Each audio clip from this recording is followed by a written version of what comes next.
Hey everybody, welcome back to another daily drop here on TarHeelIllustrated.com. I'm THI publisher Andrew Jones. The topic today, again, Carolina football fall camp, and how much fun I'm having covering this fall camp. How enjoyable the storylines are, how enjoyable this team has been. I've covered a lot of fall camps before for a lot of different programs. I've covered training camp in the NFL. This has been a lot of fun.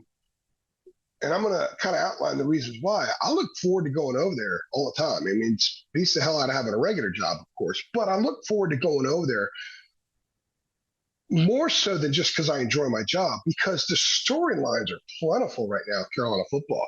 There's a freshness to a lot of the players coming in from different schools, not NIL, but the portal kind of opens the door for that. There's a lot of guys that have been around, and there's a lot of new guys. So that in and of itself has been fresh and interesting. A lot of the guys that have been around still have interesting stories.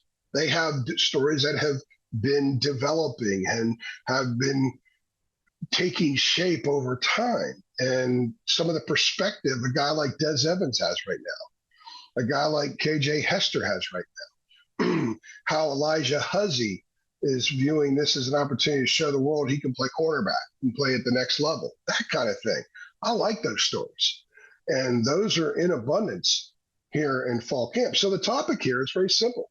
I'm really enjoying this fall camp, and I'm going to tell you guys why. As a journalist, we want storylines. As an outlet that provides information to you, the consumer, we want to give you of as much variety as we can, but we can't create it out of thin air. We don't do that. We don't do clickbait crap. I don't believe in that at all. We don't create stuff out of thin air. We don't take a little story like this and make it like this and kind of lead you into thinking it's something that's not. We don't do that. That doesn't mean we're always 100% accurate with projections or things like that. It doesn't mean that we know everything that's going on. And a lot of times we know more that's going on than we can report for obvious reasons. If you understand journalism, that'll make sense to you.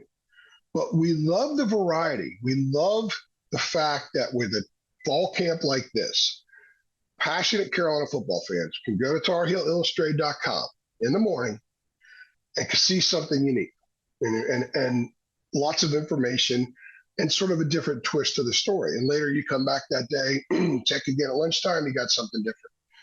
When you look at all the different interviews we've done with players, these are very unique guys. They all have unique stories.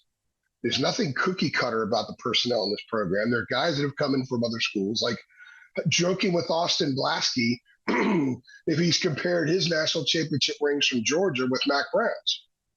He said no, but it reminded Mack he's got two, Mack has one. That's funny stuff. And he also said that he doesn't show his teammates or talk about it because that's in the past. And that has no bearing on now. So you got the fun and you got the seriousness, and you see where the mission is, the mission up here. And that's what I really enjoyed about this club so far is there's so many guys with personal missions, but the group mission too. And I think we're getting more of that now than we've gotten before, certainly on the defensive side of the ball, because of Geoff Collins' approach to defense. And because it is a departure in how he communicates and the vibe around that ring, and how there just seems to be, there is a lot more energy. And I'm not denigrating Gene Chizik at all. Gene Chizik is had a fantastic career. His career and his results speak for themselves. But I do think that these kids are responding really well to the freedom mentality of Geoff Collins, to the attack mentality of Geoff Collins, to play to your strengths and show your strengths. Excuse me. Like Des Evans said, we're not as systematic as we were previously. He says that with his position coach, he's being coached to play to his strengths more instead of everybody doing a certain something the same way. So it's making him better. He's not the only one. Others have said similar things like that.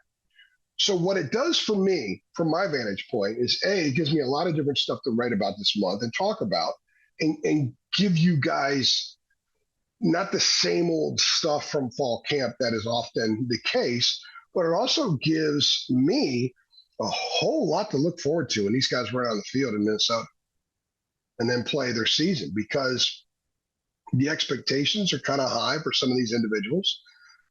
They're higher for the unit as a whole in defense. There's a curiosity factor at quarterback. There's a high curiosity factor at offensive line. We know the tight end room is among the best in the country. We know the receivers are incredibly deep. They have a lot of real nice experience up top as the veterans there, but the young guys might be more talented. How does that shape out over the course of the year? I find that to be really intriguing, and we're going to keep an eye on it. We will chronicle it to a T. And then even the running back room, I believe that we've seen movement in that room to where the concern people had when fall camp started about whatever's behind Omarion isn't there as much now. I think that they're in fine shape there. The question is, will they have a quarterback that can get all those pass catchers at tight end and receiver the ball? Will they struggle so much at quarterback that teams are going to load the box and it's going to be really hard for Omarion to run, and he won't have the kind of year he had last year? Those are all valid questions. And while there are more answers, I think, on the defensive side of the ball about how they're going to go about things, there isn't as much on offense, and I find that to be really intriguing. This time a year ago, we knew what they were going to run. This time a year ago, we had just found out about about Tez Walker, and that was the story. That kind of put a spark into what was a rather mundane fall camp, kind of boring, if you will. Not now. They don't need a Tez Walker story now. They got all kinds of stuff that's percolating, and I enjoy that. Another one on the defensive end, as I'm just kind of going around about here, is the fact that it's a very old defense. There are a ton of snaps on that side of the ball. At safety, you're talking Will Hardy, Stick Lane, who's played a ton of snaps in his life, Jakeem Harris, who was a starter at NC State before he got injured, and they've moved DeAndre Boykins back there. Those are the four safeties. North Carolina has not been this deep at safety and this good at safety in a long time, not since the Butch Davis era. I think we're at cornerback, very strong. Marcus Allen's a junior, but he played 930 snaps last year. He's a very experienced guy now. He's ready to take off. Elijah Huzzy, super experienced college football player. Power Echols at linebacker, super experienced college football player. If you think about the defensive front, and you think about a Hester, and you think about an Evans, and you think about a Ritzy, there's guys, if that's your starting three up there, those guys have played a ton of college football. Kamen Rucker, a ton of college football. But then there's Caleb Koss. He's got one start and played baseball in the spring. And then there's Amari Campbell. Started the same game, ball game. Most of his other snaps came against Campbell. And that's it. Those two young pups who haven't played a whole lot, but were still a little bit wet behind the ears with all those grizzled old guys. Some guys will vote for president for the second time this fall. That's how old a lot of that defense is. I think that's interesting. I think that makes for a fascinating series of storylines because the older guys have their missions about personal stuff, showing themselves to the next league and also achieving at North Carolina, and the chip factor. As Evans talked about, look, we haven't been what we should have been. I'm paraphrasing here. We want to be better. We want to leave this defense on a high note.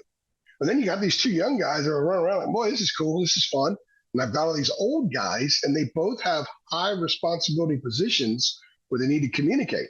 How is that going to take part? How is that going to formulate, rather, where they're getting increasingly comfortable? It's one thing to do it on a Tuesday morning in practice. It's another thing to do it at 9:30 at night on the road against a Big Ten school at a packed stadium on national TV. That'll be interesting to watch as well. And asking about how Amari has come along and how Caleb has come along has been fun. There's been no shortage of questions.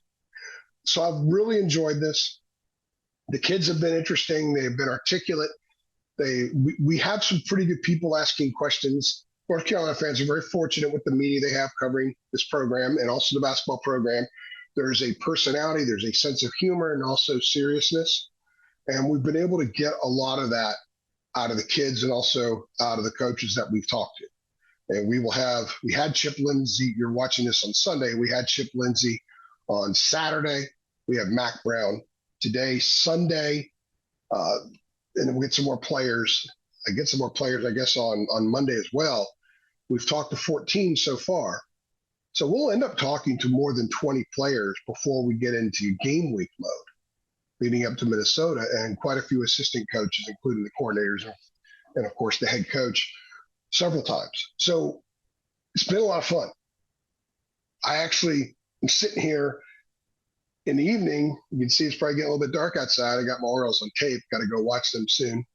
And I'm excited about the next opportunity we get because I'm learning new stuff, lots of new terminology. Jeff Collins throws around the family terminology on defense. Not what you think. It's a family meaning like different like calls and packages defensively and stuff. It's neat, different stuff. And I've enjoyed it. I hope you guys have too. And I hope you continue to comb over our coverage and just fall camp in general because there's so much going on.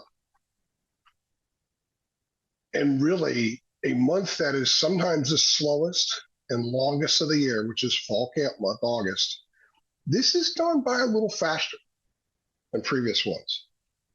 So I'm digging that. If you're excited about all the different storylines, if you find this to be an intriguing team at this stage, go ahead and click like on this video. If you're excited about the opener, less than 3 weeks away, click like on this video. Make sure you subscribe to our channel if you haven't. Hit that notification bell so you get updates every time we upload a video, which is a whole lot. And guys, remember, 833 a month, you can be a Tar Heel Insider too. I'm AJ, and thank you so much for stopping by.